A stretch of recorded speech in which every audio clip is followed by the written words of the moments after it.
Halo, ketemu lagi sama Patrick Seniora untuk Live Project.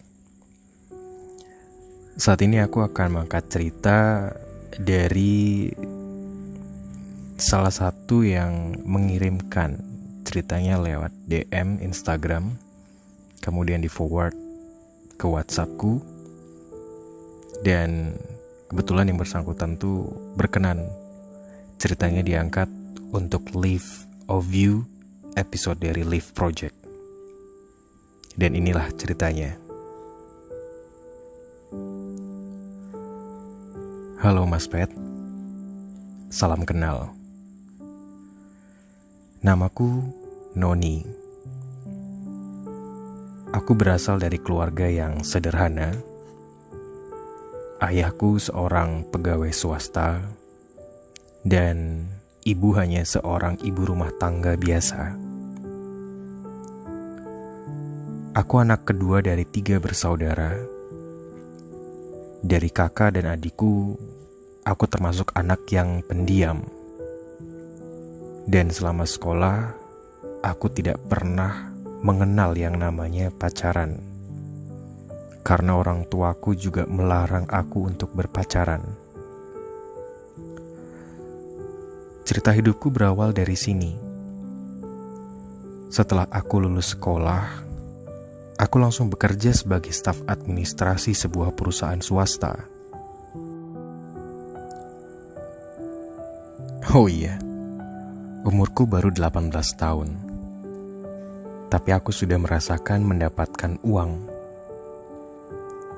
Awalnya aku bekerja hanya paruh waktu karena mau melanjutkan kuliah.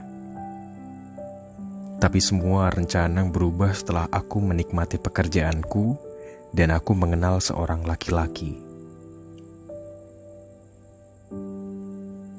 Awalnya aku membencinya karena kelakuannya yang amat sangat amburadul.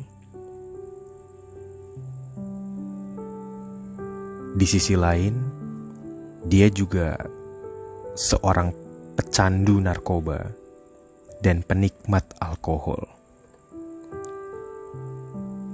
Aku selalu menghindar setiap kali dia menjemput aku ke tempat kerjaku. Tapi dia tidak pernah menyerah. Dan akhirnya aku pun luluh karena kasihan. Aku berniat untuk menyadarkan dan melepaskan dia dari jerat narkoba. Di mana akhirnya aku dibawa ke rumahnya dan diperkenalkan dengan orang tuanya.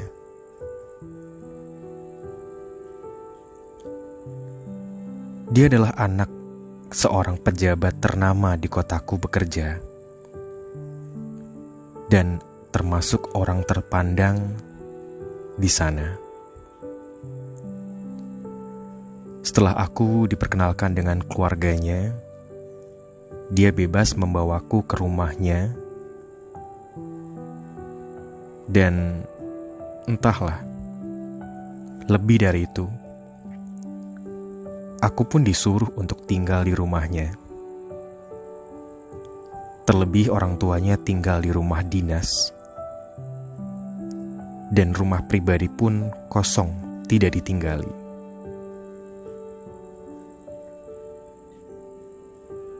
Dan praktis, hanya aku dan pacarku yang tinggal di rumah itu tanpa orang tuanya tahu. Baru beberapa hari aku tinggal di sana, aku selalu dirayu dan dirayu, terus dirayu, untuk dia bisa menikmati tubuhku. Aku menolak. Tapi apalah daya. Walaupun pintu kamar selalu aku kunci,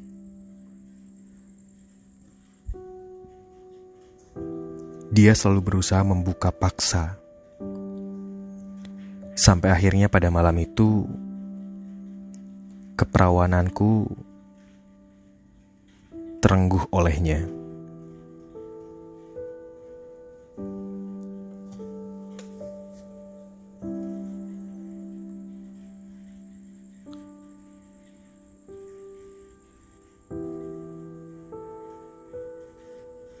Hari berganti. Kami semakin sering melakukan hal itu karena dia berjanji mau bertanggung jawab dan segera menikahiku. Padahal orang tuaku belum tahu siapa dia dan keluarganya. Aku takut pulang karena aku sudah tidak suci. Ya, aku sudah tidak suci lagi. Hari pun berganti dengan hari.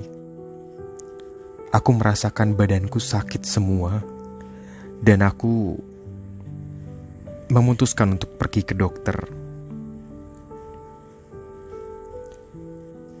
Aku semakin syok ketika dokter mengatakan aku hamil. Di umurku yang baru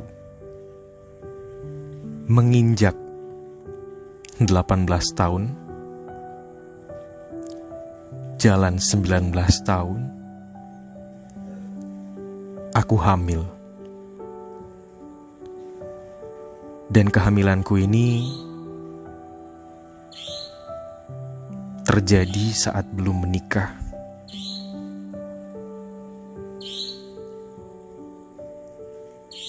Aku dan pacarku syok, bingung. Dia berusaha untuk menggugurkan janin yang ada di perutku. Semua cara aku dan dia lakukan, tapi tidak ada hasilnya. Kami menyembunyikan kehamilan ini untuk menutupinya dengan rapi. Hingga suatu hari aku merasakan sakit yang teramat sakit.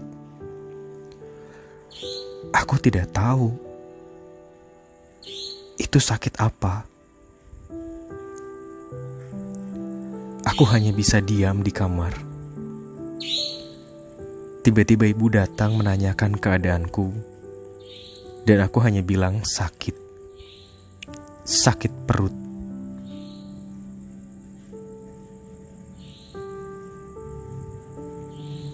Ibu kemudian memegang perutku, dan di situ semua terbongkar. Beliau tahu aku hamil, dan di waktu yang sama, tanpa aku sadari, ternyata aku mengalami pendarahan yang hebat. Aku dilarikan ke bidan, karena yang terdekat dengan rumah dinas keluarga pacarku adalah bidan. Dan aku melahirkan di usia kandunganku baru 6 bulan. Ya, bayiku prematur.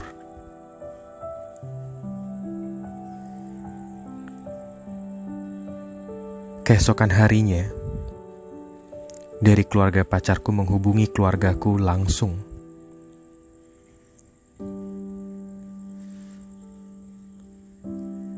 Kedua orang tuaku pun datang.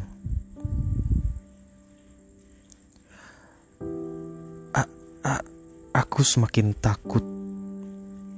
Aku tidak berani menatap wajah kedua orang tuaku. Mereka juga tidak mengeluarkan sepatah kata pun. Akhirnya aku hanya bisa pulang setelah melewati banyak drama di tempat aku melahirkan. Aku tinggal di rumah dinas keluarga pacarku, tapi aku disembunyikan. Karena kami belum menikah. Aku pun lepas komunikasi dengan keluargaku. Aku benar-benar hidup sendiri. Terkucilkan. Bahkan setelah usia anakku menginjak 1 tahun. Aku dan pacarku melangsungkan pernikahan.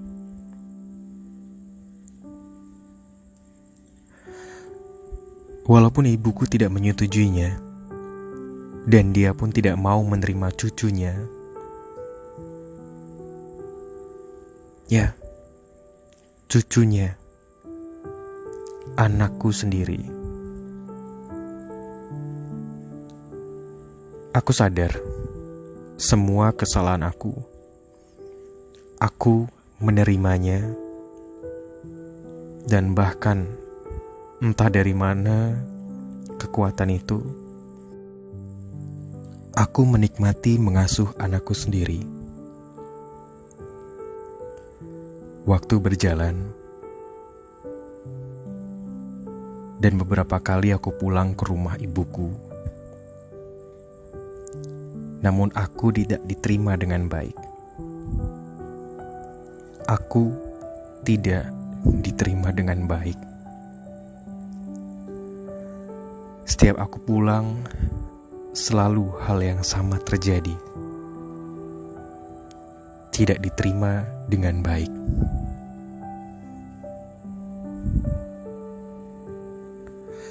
Sampai akhirnya, aku sama sekali tidak pernah pulang ke rumahku sendiri.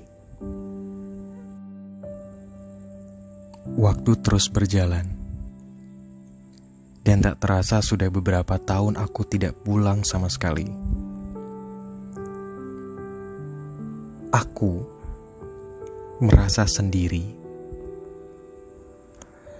Suamiku pun tidak pernah peduli dengan aku dan bahkan keluargaku. Karena dia anak mamah yang selalu dimanja. Kehidupanku pun ditanggung keluarganya. Karena aku sudah tidak bekerja. Walaupun keluarga suamiku termasuk orang berada, tapi aku merasa tidak nyaman tinggal di sana. Aku malu.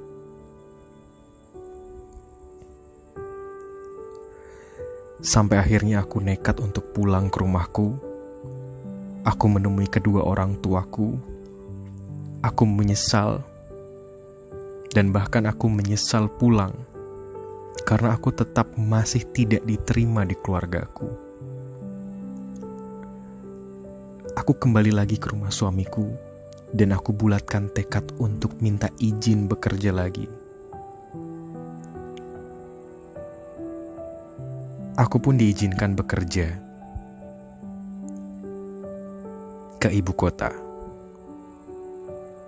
Sedangkan anakku, aku titipkan ke ibu dari suamiku, neneknya. Kehidupan di ibu kota membawa aku ke dalam kesesatan. Terlalu berat apa yang aku alami di usiaku yang masih belia.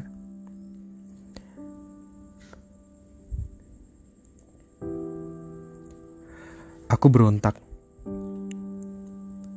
Aku menjadi wanita liar tanpa pernah memikirkan sekelilingku. Aku menikmati dunia baruku. Aku semakin menggila dan menggila.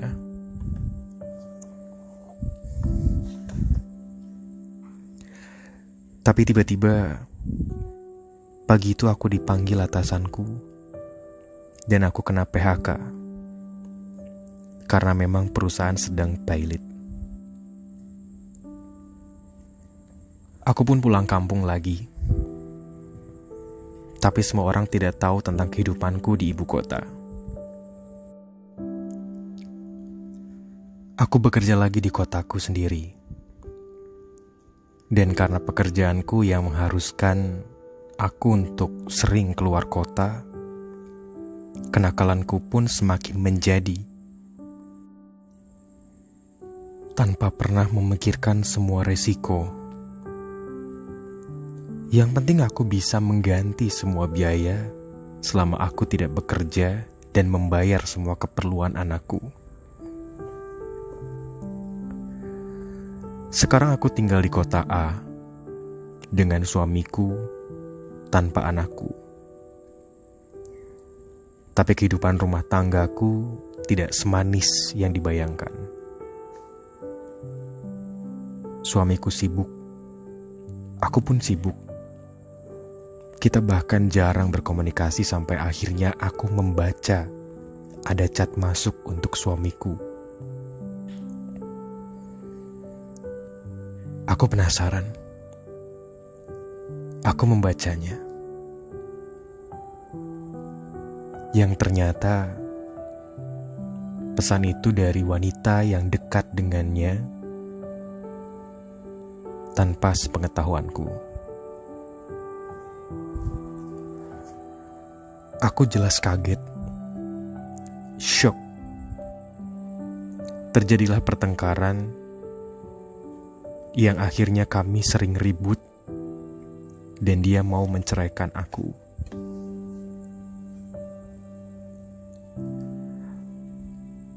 Aku menantangnya kembali dengan memintanya untuk mengembalikanku ke orang tuaku.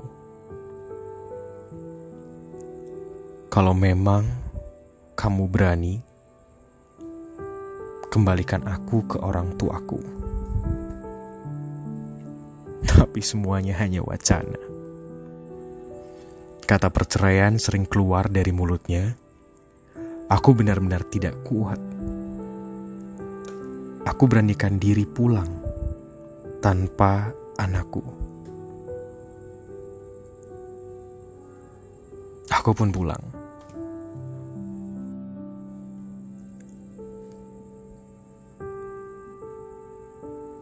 Awalnya aku berpura-pura bahagia dengan menutupi semua permasalahanku, termasuk KDRT yang sering terjadi. Di rumah ibu dan bapakku, mereka curiga. Kenapa selalu pulang sendiri? Disinilah bapak dan ibuku mulai luluh, mau menerima aku untuk pulang ke rumah.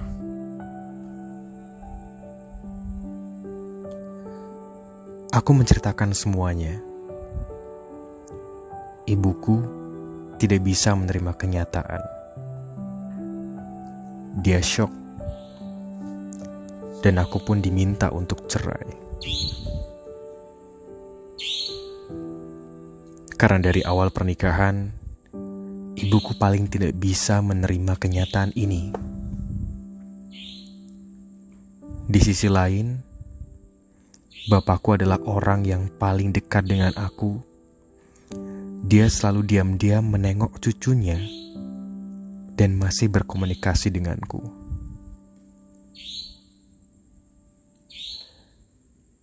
Dia melarang aku untuk bercerai dengan banyak pertimbangan. Suamiku tidak pernah tahu aku pulang ke rumah, dan hari itu aku menemukan bukti percakapan dia dengan wanitanya. Lagi, dan lagi kami bertengkar. Dan lagi, dan lagi kata cerai keluar dari mulutnya. Aku hanya diam. Aku ingat semua nasihat bapakku. Nduk, nek ono opo-opo ning jero omahmu, aja nganti suket ning pekaranganmu krungu. Ya, nah, kalau kamu bertengkar dengan suamimu, jangan sampai ada tetangga yang mendengar. Semenjak itu aku selalu diam, dan diam. Dia mau memperlakukan aku seperti apa, aku hanya diam. Aku tidak pernah meninggalkan rumah lagi, tapi dia meninggalkan rumah.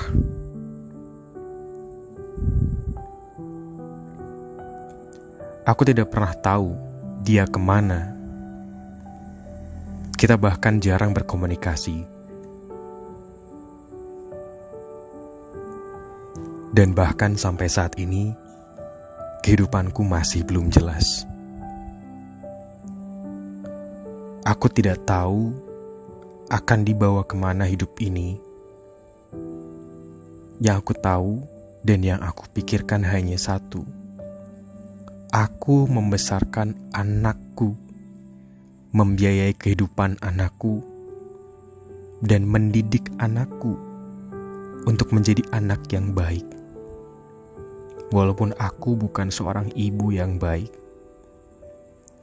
tapi aku tidak mau anakku tahu.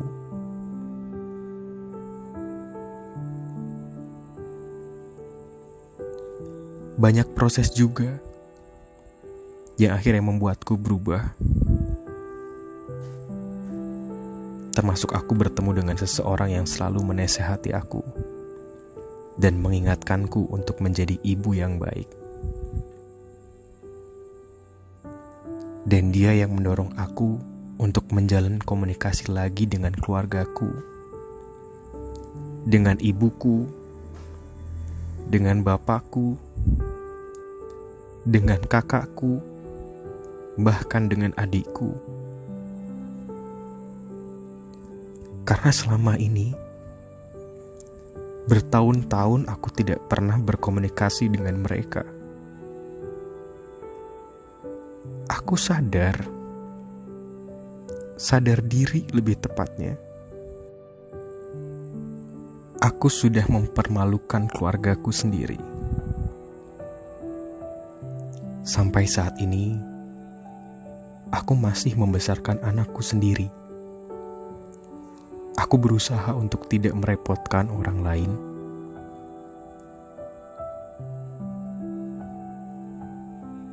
Namun yang jelas,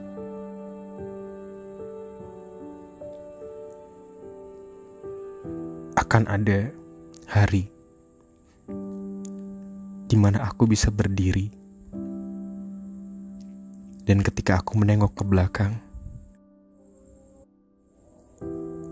sudah tidak ada lagi rasa sakit ataupun luka. Akan datang satu hari nanti, aku bisa menatap ke depan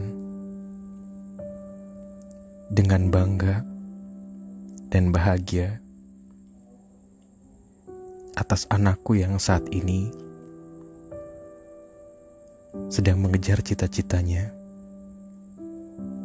di salah satu universitas ternama di Indonesia.